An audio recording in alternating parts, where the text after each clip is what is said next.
আমরা যে যে যা যা শিখেছি অভিনয় তার থেকেও বদলে যাচ্ছে। আর আমি দেখেছি তুমি যখন অভিনেতাদের তৈরি করো, তুমি তাতে শুধু অভিনয়ের জন্য তৈরি করছো না, লাইফের জন্যও তৈরি করছো। মানে একটা প্রেসকে কিভাবে সে ফেস করবে, তার ভবিষ্যতে কন্ট্রাক্টের সময় সে কিভাবে ভাববে, প্রফেশনাল অ্যাক্টর তৈরি করার চেষ্টা করছি। হ্যাঁ, তাহলে এই যে নতুন নতুন যে এই মিডিয়ামগুলো আসছে সেগুলোর জন্যও কি ইকুইপ তাদের থাকতে হবে? এ রিল টিল বেশি দিন চলবে না রে।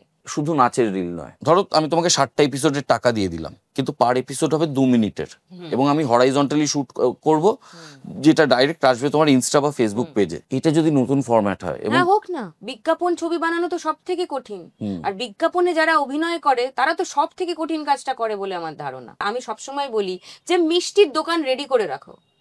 আমি রসগোল্লা চাইলে তুমি রসগোল্লা দেবে, পান্তুয়া চাইলে তুমি পান্তুয়া দেবে, শনপাপড়ি চাইলে তুমি শনপাপড়ি দেবে, সবটাই মিষ্টি।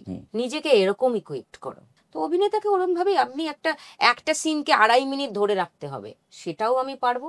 2 মিনিটে একটা এপিসোড করতে হবে, 2 মিনিটে একটা গোটা গল্প বলে দেবো, চরিত্র সব রকম ভাঁজ দেখিয়ে দেবো, সেটাও আমাকে করতে জানতে হবে। তবেই তো আমি তাকে একজন অভিনেতা বলে মানবো।